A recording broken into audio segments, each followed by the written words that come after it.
Welcome everyone, welcome to my YouTube channel. आज हम पढ़ेंगे culpable homicide. Culpable homicide section 299 में दी गई है under chapter 16 offence against body.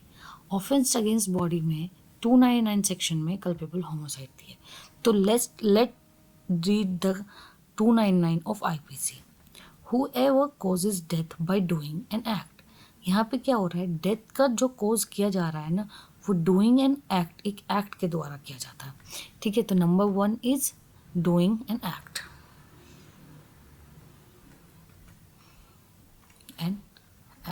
ठीक है, with the intention of causing death. Second essential is intention, उस डेथ को कॉज करने की इंटेंशन। थर्ड इज और with the intention of causing such bodily injury as is likely to cause a death, such a bodily injury। ठीक है, third essential क्या है, वो है such a bodily injury, एक ऐसी bodily injury दी जा रही है, ठीक है, जो डेथ को कॉज कर रहा है। ठीक है, with the knowledge that he is likely by such an act to cause death।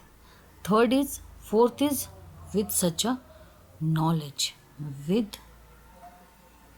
such a knowledge, ऐसे नॉलेज के साथ। ठीक है, with such a knowledge, ऐसे नॉलेज के साथ commits the offense of culpable homicide।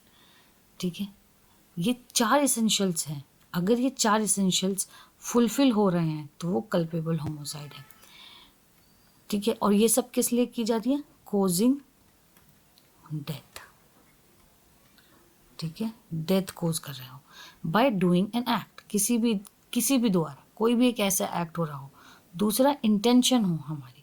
Third such bodily injury, उसको एक ऐसी इंजरी दी जा रही है जो बॉडी को ऐसी इंजरी दी जा रही है जो कॉज कर दे डेथ को, या विद सच अ नॉलेज के द्वारा। ठीक है, तो वो क्या हो जाएगा, वो कल्पेबल होमोसाइड हो जाएगा। इसके एक्सप्लेनेशन भी हैं। Explanation number 1, a person who causes bodily injury to another who is labouring under disorder, disease और bodily infirmity and thereby accelerate the death of that other shall be deemed to have caused his death. इसका मतलब ये है, suppose करो ए है, ठीक है, उसको सपोज करो शुगर है, या उसको कोई और डिजीज़ है। ठीक है, अब क्या हुआ, उसको इसकी फेवरेबिलिटीज, मतलब जो शुगर में, जैसे सपोज को शुगर नहीं देना चाहिए और आप उसको शुगर दे देते हो और इतना हाई कर देते हो उसका शुगर कि उसकी डेथ कोज हो जाती है। ठीक है, या सपोज करो कोई जला हुआ है या कोई डिजीज़ है उसको, और आपने कुछ उसको ऐसी एक चीज़ कर दी जिससे कि वो जो इंजरी उसको दी गई थी, ठीक है, और वो बहुत फास्ट वर्क उसको इफेक्ट कर रही है और जिसकी वजह से इसकी डेथ हो गई, तो वो क्या हो जाएंगी, वो भी इसमें इन्वॉल्व होंगी, उसमें भी आप क्या कर दी जाएंगे, कल्पेबल होमोसाइड माना जाएंगे। Where death is caused by a bodily injury, the person who causes such bodily injury shall be deemed to have caused the death, although by restoring to a proper remedy and skillful treatment the death might have been prevented। अब क्या हो जाता है कि suppose करो ए को B ने चाकू मार दिया, ठीक है, इसने इसको चाकू मार दिया। अब इसको क्या हुआ, इसको चाकू जहाँ लगा है, ठीक है, अब आजकल क्या हो रहा है, मेडिकली आप इतने एडवांस हो रहे हो कि उस चाकू के उसको जो इंजरी है वो सही हो जाती है, पट्टियों से या अदरवाइज तरीके से, ऑपरेशन से वो सही हो गई, ये आदमी बच गया। लेकिन इसने इसको चाकू मारा था, क्यों, ताकि ये कोज कर सके इसका कल्पेबल होमोसाइड, और ये तो बच गया बाय मेडिकल एडवांसमेंट। तब भी ये माना जाएगा कि इसने कल्पेबल होमोसाइड किया है। ये वाली बात एक्सप्लेन कर रही है एक्सप्लेनेशन नंबर 2, कि आपने उसको ऐसी बॉडीली इंजरी दी है कि वो प्रॉपर रेमेडीज़ के बाद या स्किलफुल ट्रीटमेंट के बाद वो डेथ से तो बच गया, ठीक है, लेकिन आपकी इंटेंशन क्या थी, जो कि इसमें ये कहा गया है, इंटेंशन क्या थी आपकी, कोज डेथ करने की इंटेंशन थी, लेकिन वो क्या हुआ, वो बच गया। ठीक है, तो भी ये माना जाएगा कि आपने कमिट किया है कल्पेबल होमोसाइड।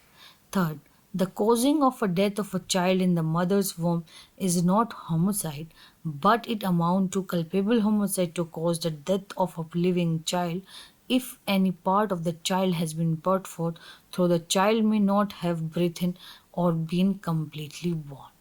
अगर बच्चा जो है वो completely born out नहीं हुआ, पैदा नहीं हुआ, लेकिन उसका एक लेग बाहर आ गया, ठीक है, या उसका जो है एक हैंड बाहर आ गया, ठीक है, या उसका सर बाहर आ गया, ठीक है, या कुछ भी हो गया, ठीक है। अब अगर आपने उस सर को, हैंड को, लेग को इफेक्ट कर दिया कि इसकी डेथ हो जाए, इस बच्चे की डेथ हो जाए, तो ये कल्पेबल होमोसाइड है। बट अगर ये माँ के वोम में ही है अभी, और किसी भी एक्ट के द्वारा या पॉइजन दे दिया, कुछ दे दिया जिससे इस बच्चे की डेथ हो गई, तो वो कल्पेबल होमोसाइड नहीं है। ठीक है, वो कल्पेबल होमोसाइड नहीं है। इट इज़ नेसेसरी कि उसका एक पार्ट या एक ऐसी चीज़ कुछ भी बाहर आने ज़रूरी है। ठीक है, ये नेसेसरी है, ये वाली बात कही है एक्सप्लेनेशन नंबर 3 ने। तो एक्सप्लेनेशन नंबर 1 ने कहा है कि अगर आप उसको बॉडीली इंजरी ऐसे दे रहे हैं कि उसकी इंजरी को आप एक्सेलरेट कर रहे हैं, तो ये माना जाएगा कि आपने उसको कल्पेबल होमोसाइड कर दिया। दूसरा ये कहा कि आपने तो उसको इंजरी दे दी, इंटेंशन आपकी वो है, फुलफिल कर दी सारी कल्पेबल होमोसाइड की, लेकिन वो प्रॉपर रेमेडी और स्किलफुल ट्रीटमेंट से बच गया, तब भी ये माना जाएगा कि आपने कल्पेबल होमोसाइड करी है। थर्ड ये बताया कि डेथ ऑफ अ चाइल्ड, एक बच्चे के लिए रिलेटेड बताया, जब तक वो माँ के वॉम में है तो वो कल्पेबल होमोसाइड नहीं कर सकते। ठीक है, ह्यूमन बीइंग में काउंट होता है, लेकिन उसके साथ कल्पेबल होमोसाइड नहीं होगा।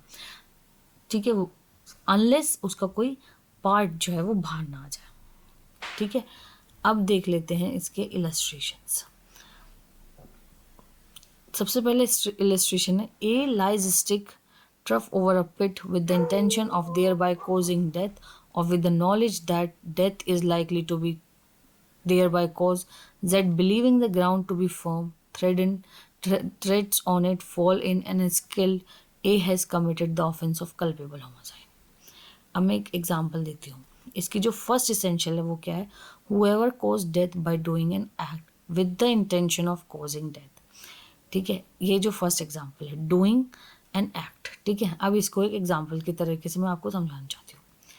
क्या हुआ, एक ने गड्ढा खोदा, ठीक है, उस गड्ढे के ऊपर उसने कुछ ऐसे से स्टिक रख ली, ठीक है, ताकि जब यहाँ पर ए आए तो उसको पता ही ना चले कि यहाँ पे गड्ढा है, और वो इसमें गड्ढे में गिरे और मर जाए।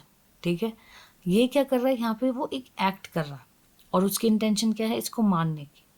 ठीक है, तो यहाँ पे क्या कमिट हो जाएगा, कल्पेबल होमोसाइड। और यही वाली बात जो है वो क्या कर रहा है, ये इलस्ट्रेशन बता रहा है, इसका जो इलस्ट्रेशन है वो यही वाली बात बता रहा है। ठीक है, कि एक गड्ढा खोद रहा है, उस गड्ढे में वेट कर रहा है कि गिर जाए, और उसको स्टिक से कवर कर दिया और गहरा खोद दिया कि भाई मेरी नॉलेज है ये यहाँ पे आएगा, यहाँ पे गिरेगा और इसकी डेथ हो जाएगी, तो ये कल्पेबल होमोसाइड हो जाएगा। दूसरा बताता है, A knows Z to be behind a bush and B does not know it, A intend to cause or knowing it to be likely to cause Z death, induce B to fire at the bush and B fires and kills Z and thereby guilty of no offense but A has committed the offense of calumny। अब क्या हुआ, ये झाड़ियाँ, ठीक है, इसके पीछे Z है, इसके पीछे Z है। अब A क्या कहता है, A कहता है B से, ठीक है, कि तुम यहाँ पे फायर कर दो, बुशेस में फायर कर दो। अब इसको तो पता नहीं कि जेड इसके पीछे है, लेकिन इसको पता है, तो ये क्या करता है, ये फायर कर देता है, जिससे क्या हो जाता है, डेथ हो जाती है जेड की। ये तो किसी चीज़ के लिए गिल्टी नहीं हुआ, because he don't know, he has no intention. जैसे कि मैंने बताया, कल्पेबल होमोसाइड करने के लिए क्या चीज़ की ज़रूरत होती है, इंटेंशन। ना तो उसकी इंटेंशन है, ना उसको इस बात की नॉलेज है कि बुशेस के पीछे क्या है। ठीक है, तो इसलिए ये तो नहीं बनेगा, ये कल्पेबल होमोसाइड के लिए लायबल होगा, क्योंकि इसको पता है इसकी इंटेंशन है जेड को मारने की, इसलिए वो लायबल हो जाएगा। A by shooting at a fowl with intent to kill and steal it kills B who is behind the bush, and A not knowing that he was there, here although A was doing an unlawful act, he was not guilty of culpable homicide as he did not intend to kill B or to cause death by doing an act that he know or was likely to cause a death. लेकिन अगर suppose करो ये bushes हैं और उसके पीछे कोई है, अब ये क्या है, ये बंदा सोच रहा है कि यार मैं इस आउल को या किसी चीज़ को अपने गिरा लूँ और ये मैं चुरा के ले जाऊंगा, लेकिन और इस पर फायर करता है, लेकिन वो फायर इसको लग जाती है, इसकी इंटेंशन इसे मारने की नहीं है, ठीक है, तो ये कल्पेबल होमोसाइड नहीं होगी, क्योंकि कल्पेबल होमोसाइड करने के लिए सबसे इसेंशियल चीज़ जो है वो क्या है, वो है इंटेंशन, ठीक है, इंटेंशन, और इंटेंशन ना हो तो उसकी नॉलेज हो, ये दोनों बहुत ही एक्टस रियस है, मतलब एक्ट होना चाहिए, और ये मेंस रिया उसकी कैसी होनी चाहिए, इंटेंशन या नॉलेज जो है उसको ये हो कल्पेबल होमोसाइड करने की, सबसे वेरी इसेंशियल चीज़, इसके बिना कल्पेबल होमोसाइड कमिट नहीं होगा। अब इसके कुछ एसेंशियल केसेस देख लेते हैं, जैसे Laxman versus state. Laxman versus state में क्या हुआ, लक्ष्मण वर्सेस स्टेट में ए जो है वो बी को कितनी इंजरीज देता है, 34 इंजरीज, मतलब इतनी इंजरीज उसको दे देता है कि उसकी किडनी, लंग्स सब डैमेज हो जाते हैं। तो यहाँ पे क्या पता चल रहा है, इसकी किडनी इतनी इंजरीज देने से या इतने ये सब चीज़ डैमेज करने से उसकी इंटेंशन पता चल रही है। 34 इंजरीज देने का मतलब है कि उसने 34 अटैम्प्ट्स करे कब से, तो इससे उसकी क्या पता चल रही है, इंटेंशन, और ये क्या हुआ, उसने एक एक्ट कमिट किया, तो ये क्या हुआ, कल्पेबल होमोसाइड हुआ, ठीक है, ये कल्पेबल होमोसाइड हुआ। यहाँ पे राम प्रसाद वर्सेस बिहार के केस में कहा गया है there must be certainty and not merely a probability, मतलब यहाँ जो इंटेंशन की बात की गई है ना, वो ये बात की गई है कि वो सर्टन है कि ये एक्ट होगा, ठीक है, वो सर्टन है कि मैं डेथ कोज करूँगा, यहाँ ये वो डाउट में नहीं है, ठीक है, यहाँ क्या चीज़ है, सर्टन, सर्टन है कि मुझे डेथ करनी है, ये वाली बात किसने कही है, राम प्रसाद केस में कहा है, ठीक है, ये वाली बात राम प्रसाद केस में क्या है। शरद बिरचंद्र शरद वर्सेस महाराष्ट्र 1984, अच्छा इसमें क्या हुआ, एक डॉटर इन लॉ है, ठीक है, उसको सेंस ऑफ फाउलनेस हो रही है कि यार मुझे ना खतरा है, यहाँ पर मेरे इन लॉज के हाउस में मुझे खतरा है, सिर्फ सेंस ऑफ फाउलनेस हो रही, ठीक है, और इसके एवज में वो क्या कर देती है, वो मार देती है, तो यहाँ पे क्या होगा, यहाँ पे कल्पेबल होमोसाइड माना जाएगा, क्योंकि sense of foulness is not intention, sense of foulness कोई एक ग्राउंड नहीं हो सकता, ठीक है, इसलिए जगरूप सिंह वर्सेस हरियाणा में सुप्रीम कोर्ट ने ये कहा था कि आप किस हिसाब का वेपन यूज करते हैं, ठीक है, वो डिसाइड करता है आपकी इंटेंशन, ठीक है, वो आपकी इंटेंशन, अब सपोज करो आप चाकू यूज कर रहे हो जो शार्प है, तो इससे तो साफ साफ पता है ना डेथ कोज होगी, लेकिन आप अगर उसका हैंडल यूज़ करते हो, उसकी मेन बॉडी ना यूज़ करके, तो इससे पता चल रहा है कि इंटेंशन इंजरी पहुंचाने की है, हर्ट पहुंचाने की है, या ग्रेवियस हर्ट पहुंचाने की है, ठीक है, डेथ कोज करने की नहीं है। तो वेपन आप किस तरीके का यूज़ कर रहे हैं उससे इंटेंशन पता चल रही है, उससे नेचर पता चल रहा है, ये कहा गया जगरूप सिंह वर्सेस हरियाणा में, ठीक है। अब क्या हुआ, एक छत है, ठीक है, वहाँ के एक कोने पे से जो एक्यूज है वो आता है यहाँ पे विक्टिम उसको मारने, ठीक है, ये छत के अलावा यहाँ पे आसपास कुछ भी ऐसी चीज़ नहीं है जिससे वो अपने आप को बचा सके। अब बी क्या करता है, ये क्या करता है, ये कूद जाता और मर जाता, ठीक है, तो इस केस में ये हेल्ड किया गया, यहाँ पर भी ये गिल्टी है कल्पेबल होमोसाइड का, क्योंकि उसके पास कोई और ऑप्शन नहीं था, वो बच रहा है बस, तो ये गिल्टी है कल्पेबल होमोसाइड का, ठीक है। जोगेंद्र सिंह वर्सेस स्टेट में कहा गया है एक ओपन फील्ड है, ठीक है, एक ओपन फील्ड है